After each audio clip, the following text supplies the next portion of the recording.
Assalamualaikum sobat sesama. Hai, kembali lagi di podcast Kupatetan. Kupas seputar kesehatan rumah sakit umum Hikmah.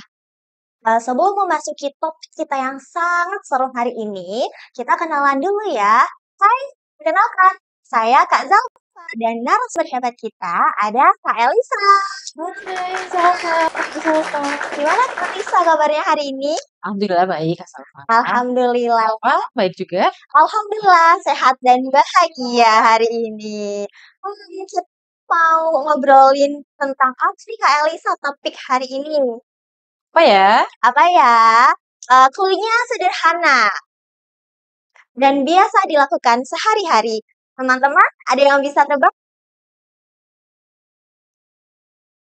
Kayaknya nggak ada yang bisa tebak nih, Kak. Aduh, oke Harus kita dikasih door prize dulu aja nih. ya. Oke, apa nih Kak Elisa? Cuci tangan. Atau bahasa kerennya hand hygiene. Hand hygiene, cuci Ya. tangan. Cuci tangan terlihat sederhana, tapi Hmm. ternyata ini punya dampak yang sangat luar biasa loh teman-teman. Dan sekaligus bisa menyelamatkan banyak nyawa, termasuk nyawa diri kita sendiri maupun orang lain. Wah, hebat banget ya cuci hebat tangan ya, banget Kak ya, ya. sederhana hanya sekedar Cuci mungkin cuci tangan. tangan seperti itu, tapi ternyata sangat luar biasa. Bahkan di WHO itu menyebutkan, Kak Zalfa, Wah, bahwa cuci tangan itu sangat efektif untuk mencegah penyakit menular. wah apa aja tuh Kak Elisa penyakit Contoh penyakit menularnya? menular itu ada diare ya, Mm-mm. ada batuk, pilek, COVID ya Kak ya, bahkan penyakit-penyakit yang kronis lainnya, penyakit-penyakit berat yang ada di rumah sakit itu juga bisa dicegah dengan melakukan cuci tangan Kak Zelva. Wah, ternyata hebat banget. Hanya cuci tangan bisa mencegah Mhm, berbagai penyakit betul nih. sekali. Iya. Nah, ngomong-ngomong tentang Mhm, cuci tangan ini, kita itu kan nggak tahu kapan waktu yang diperlukan buat cuci tangan. Kadang-kadang kita tidak sengaja memegang gagang pintu atau handphone yang sering kita pegang. Kemudian ada uang mungkin setelah bertransaksi ke warung ya, seperti itu. mhm. Tiba-tiba kita pegang mulut, wajah, dan tiba-tiba kuman yang ada di, barang-barang tersebut itu masuk nih ke dalam tubuh kita, Kak Elisa, bener nggak? Bener banget, makanya dari WHO itu ada 5 moment hand hygiene, itu yang Wah, penting Kak Zelva. Jadi Kak Zelva nggak usah bingung-bingung, hmm, dari WHO udah menyebutkan cara cuci tangan yang benar, yang bisa membunuh bakteri dan virus secara 100% ampuh, wah keren banget. tapi Apa harus aja benar dulu. oh iya harus benar Mhm, dulu. Boleh disebutkan Kak Elisa, dibantu nih dikasih tahu sama teman-teman mode mhm, of 5 hygiene, apa aja itu? Berarti ada 5 ya? gampang Oke, Kak Salma, nah gampang banget ya. Jadi cuci tangan itu ada 5 moment 5 kayak gitu ya, moment, heeh. untuk cuci tangan di rumah sakit Kak Salva. Jadi kalau misalkan kita ini kan bekerja di rumah sakit Mmm, ya, mhm ada 5 mhm. moment itu yang harus diterapkan. Oke. Beda lagi nanti 5 moment di rumah, ketika kita Oh, sedang iya. melakukan kegiatan sehari-hari kayak Oke, gitu. jadi ada 2 five moment ya. Iya, Five moment untuk para tenaga kesehatan yang ada di rumah mhm, sakit dan juga five moment untuk, kita yang berada di rumah. mhm. Iya, boleh disebutkan Boleh banget ya, ini lebih jelas nih, ilmu lebih untuk tahu? teman-teman semua ya, untuk sobat sesama terutama Iya. ya. Jadi untuk 5 moment menurut WHO itu, yang pertama ini untuk para tenaga kesehatan ya, sobat sesama. Itu yang pertama, sebelum kontak dengan pasien. Jadi Oke. untuk petugas petugas semua petugas yang ada di rumah sakit, setiap mau kontak dengan pasien itu harus menunjukkan cuci tangan. Supaya apa? Supaya pasien yang akan kita sentuh itu tidak terkontaminasi kuman-kuman yang ada di tangan kita sebelumnya. Ah, Tuh.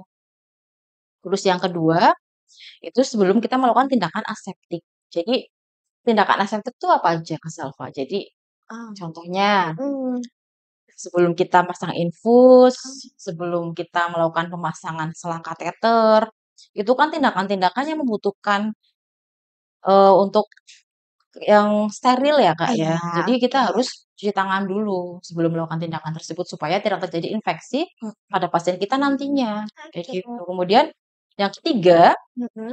setelah terkena cairan tubuh pasien. Oh, Contohnya setelah terkena darah, darah. urin, atau pipisnya pasien, itu juga salah satu transmisi pemindahannya kuman dan bakteri dari pasien, kayak gitu. Jadi ketika kita megang cairan harus segera cuci tangan. Kemudian yang keempat, setelah kita kontak dengan pasien.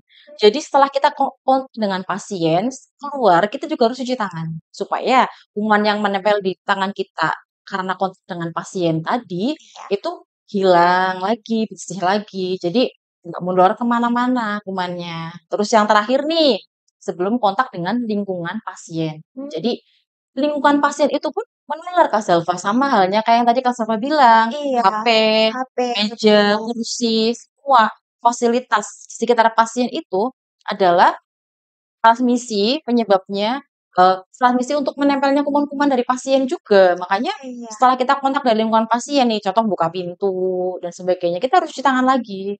Karena nggak menutup kemungkinan alat-alat tersebut itu juga sudah terkontaminasi bakteri-bakteri dari pasien, seperti itu. Jangan lupa juga Kak Selva, ketika kita Iya. pulang, keluar dari rumah sakit, juga harus cuci Ya. tangan dulu sebelum pulang, gitu Oke. Kak.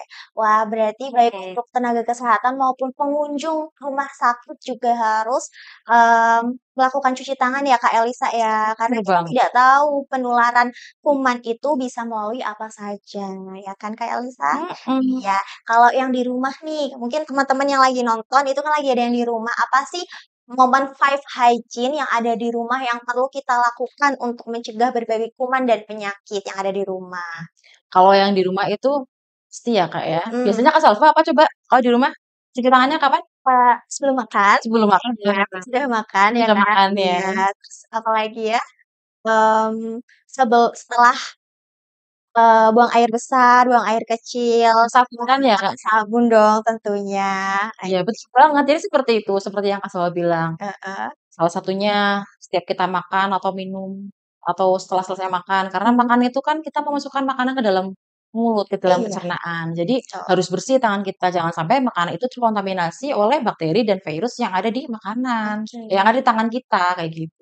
Kemudian yang kedua, yaitu ketika kita dari toilet ya, pasti ketika BAB, kemudian ketika kita itu buang air kecil, itu juga kita harus cuci tangan Kak Selva. Jangan lupa pakai sabun juga. Jadi sediakan sabun di toilet ya, di setiap toilet-toilet terus dengan sabunnya. Kemudian ketika kita memegang hewan peliharaan, Kak Selva punya hewan peliharaan nggak?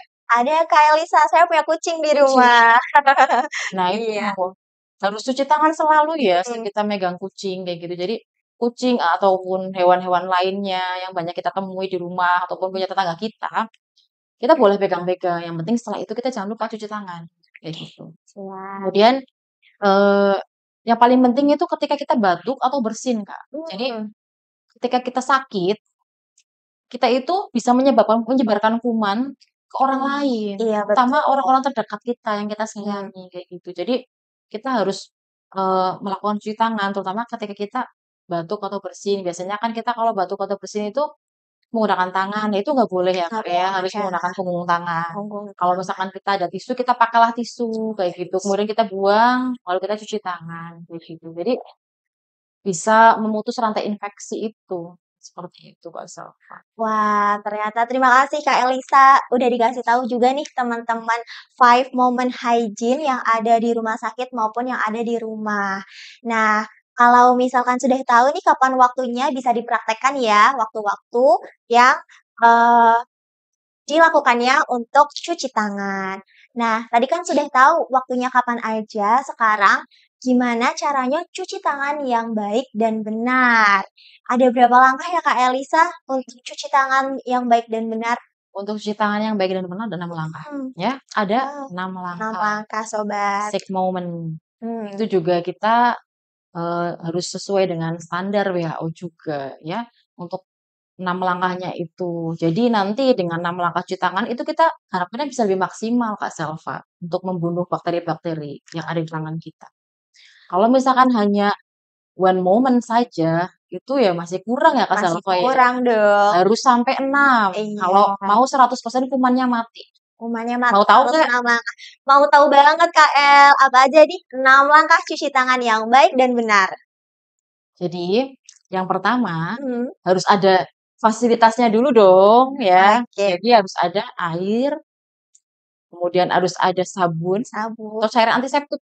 Oh Minum iya, berarti ada 2 opsi ya, boleh pakai sabun dan juga boleh pakai cairan antiseptik. antiseptik. Nanti menyesuaikan dengan kondisi tangan kita ya.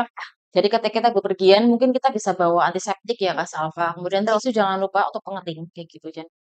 Ketika kita tangannya kotor banget Mhm. nih kelihatan nih habis megang apa makanan atau habis megang pasir misalkan nih Iya, ya. Kita cuci tangan pakai air pakai kayak gitu air, ya, jangan pakai antiseptik, antiseptik iya. ya nggak maksimal juga kayak gitu. Tapi kalau misalkan tangan kita nggak kotor nih, Mhm. kita boleh cuci tangan pakai antiseptik berbasis alkohol kayak gitu. Nah, untuk langkahnya yang pertama Mhm. basahi dulu tangan kita. Basahi dulu tangannya. Ya, tadi sesuaiin ya mau antiseptik Oke, atau mau air ya oke, kayak gitu. Kemudian siap. udah setelah dibasahin punggung tangan, Punggung tangan. usap-usap ya, Mhm. memutar-mutar, boleh sambil goyang juga ya. Kemudian 1, 2, 3, 4, 5 gitu ya. Terus Iya, kemudian kita punggung tangan. punggung tangan. Punggung tangan ya. Bergantian juga tuh 2, 3, 4, 5 ya. 1, 2, 3, 4, 5. Dua-dua punggung tangannya ya, jangan satu aja ya. Oke, Kemudian bergantian ya? bergantian Mhm. ya, kita Oke, pakai bareng-bareng ya. iya. Kemudian sela-sela jari. Sela-sela jari begini ya. Sela-sela jarinya. Kita fokus ke sela-sela jarinya. Gitu ya. Terus kita melakukan gerakan mengunci. Yang selanjutnya mengunci Silakan ya. kunci. Mengunci kayak gitu. Nanti Mhm. bisa teman-teman cari juga jurnalnya mungkin di ini ya internet ya terkait gambar cuci tangan dan cara cuci tangannya bener ya. Mungkin ini kurang terlihat ya. Kayak gini ya. Iya. Ya. Terus nanti setelah itu kita bagian ujung jarinya, Oh, ya, ujung ujung-ujung jari, jari. Ini ujung-ujung kuku-kukunya jari. kita, ujung-ujung jari ini harus Iya. digosok-gosok Terus ya, memutar 1, 2, 3, memutar. 4, 5. Satunya lagi, jari yang satunya lagi, Oke, Kak. jari Satu satunya dua lagi. tiga empat lima. Nah, Oke. bersih nih, Kak, 100% kumannya mati, ya. Wah, Harus 6 momen itu, Kak, jangan sampai kurang ya. Bisa sambil nyanyi juga, Kak, ada lagunya. oh ada lagunya. Ada musik. Teman-teman Oh, nggak ada mah musiknya ya? mau dengerin juga nggak nih untuk lagu 6 langkah cuci Ada tangan? lagunya, ada goyang-goyangnya. Iya, Cuma oh nanti ada mungkin durasinya goyang-goyangnya. panjang ya, Kak, ya? Iya. Kalau enggak mungkin durasinya berapa menit, berapa detik nih Kak untuk cuci tangan yang baik dan benar? Ada berapa detik? Oh iya ya, jadi kalau untuk cuci tangan itu Mhm. minimal 20 menit. Iya, 20 menit setengah. Aku banget ya. banyak ya Kak? Iya maaf ya belibet ya. Oh iya, 20 detik Kak. 20 20 detik. detik tidur gitu ya Kak ya, malah Iya, tiduran ya. Enggak, 20 detik Kak Salma. oke. 20 detik minimal itu. Minimal Minimal 20 detik. 20 detik. Mhm. Bisa lebih antara 20, 40 sampai 60 detik. Oke. Maksimal 60 detik. Maksimal 60 detik Untuk atau lama. 1 menit ya, Kak, ya. Berarti Hmm, 20 detik atau 20 detik sampai 60 detik. Oh, sampai 1 1 menit. menit. Atau Singkat mungkin banget ya, 1 singkat menit. ya sebenarnya. Kalau diibaratkan atau gampangannya nih berarti Hmm. kita lagi nyanyi selamat ulang tahun buat cuci tangan itu 2 kali. Oh nyanyi lagi nih Kak, jadi Iya, nyanyi lagi. ada. Mau nyanyi nih? Besok-besok next. Oke, next kita ada lagunya ya, sobat. Oke. Ya, gimana Kak Salva? Sudah jelas ya Kak ya? Iya. Jadi penting banget ya, sobat sesama cuci tangan itu sebenarnya 1 menit aja cukup, tapi manfaatnya sangat besar Kak. Sangat besar, luar Jadi biasa Kak Elisa. Cuci tangan nih. jadi harus tugas kita bersama ya Kak ya Ya, untuk mencegah penularan penyakit ya. Dari pencegahan pengendalian infeksi di rumah sakit itu sangat penting. Poin utamanya adalah cuci tangan, kayak gitu Kak Salva. Sebenarnya itu di rumah sakit, tindakan preventif yang paling penting.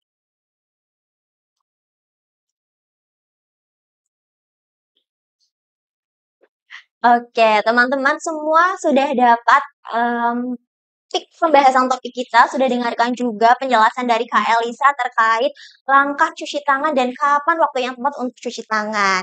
Nah, mulai dari sekarang, yuk kita bareng-bareng cuci tangan dengan baik dan benar supaya kita terhindar dari berbagai penyakit dan juga bisa menyelamatkan diri kita sendiri dan juga orang lain yang ada di sekitar kita. Oke, sekian dari kita untuk podcast hari ini. Em, Sampai bertemu di episode selanjutnya. Bye.